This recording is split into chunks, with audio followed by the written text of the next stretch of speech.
You can, when you're a speaker, feed the moderator a question.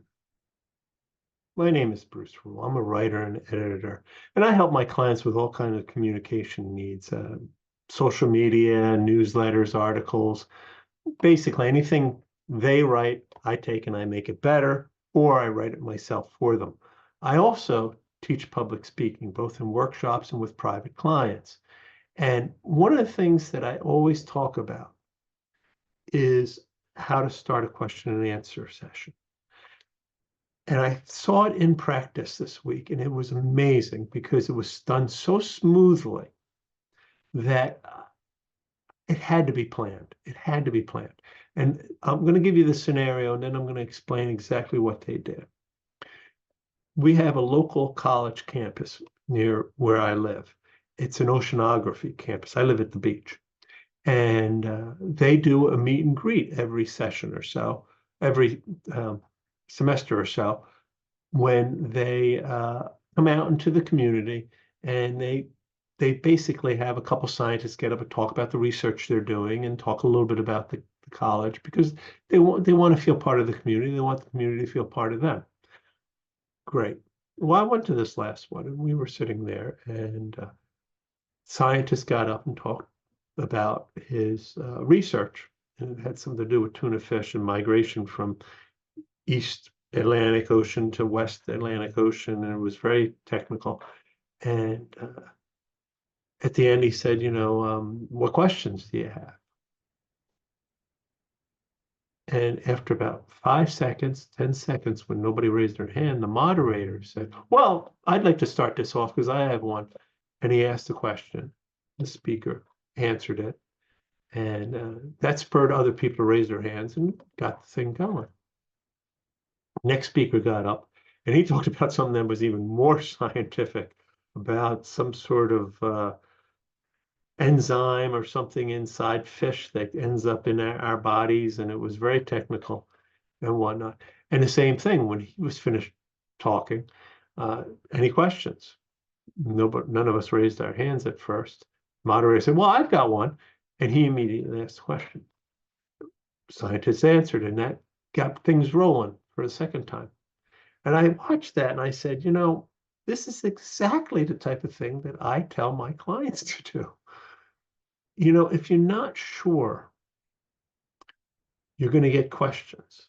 If it's a difficult topic, if it's something that's just awkward, or you're just not sure, tell the moderator ahead of time, look, nobody raises their hands.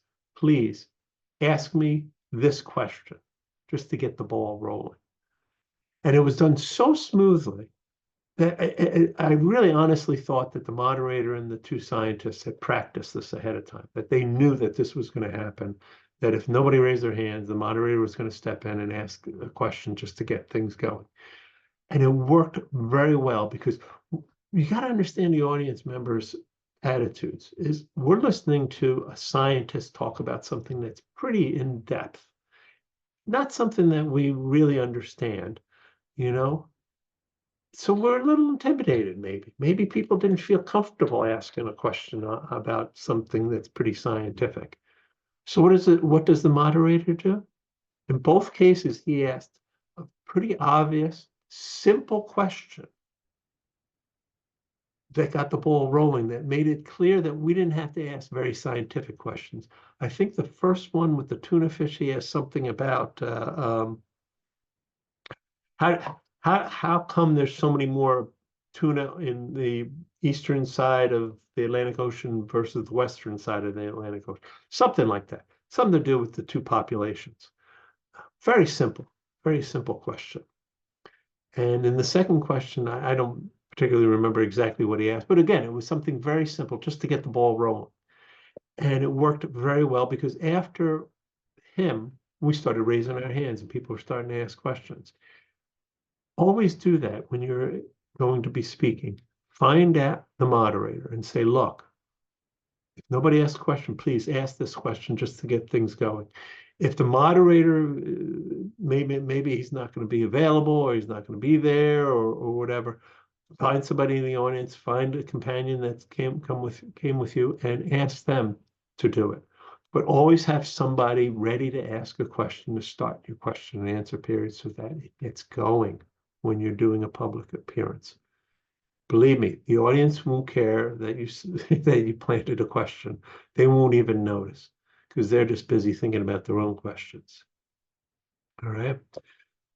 One other thing before we end, I'd like you to comment on this because this is something that I think people really don't appreciate. Please comment on this. Like and share this video because I do think it's good for all people who do public speaking to understand. Hit the subscribe button because that's helpful for YouTube and for me. And remember, I did publish a book called Heartfelt Goodbye, How to Write and Deliver the Eulogy Your Loved One Deserves. If you're ever in a position or you know somebody in a position where you're going to be doing a tribute for somebody who's passed, this has gotten a lot of good reviews for it. It's a short how-to book. It doesn't take very long to read or go through. It will help you. And believe me, I've gotten reviews back. I've gotten readers' messages back saying it really helped them when it came time to doing a tribute. In fact, some people have bought it ahead of time, knowing that they have an elderly spouse or an elderly parent, and they just want to be prepared. So it's something to think about. So please keep that in mind. Hit the subscribe button. Until next week, take care.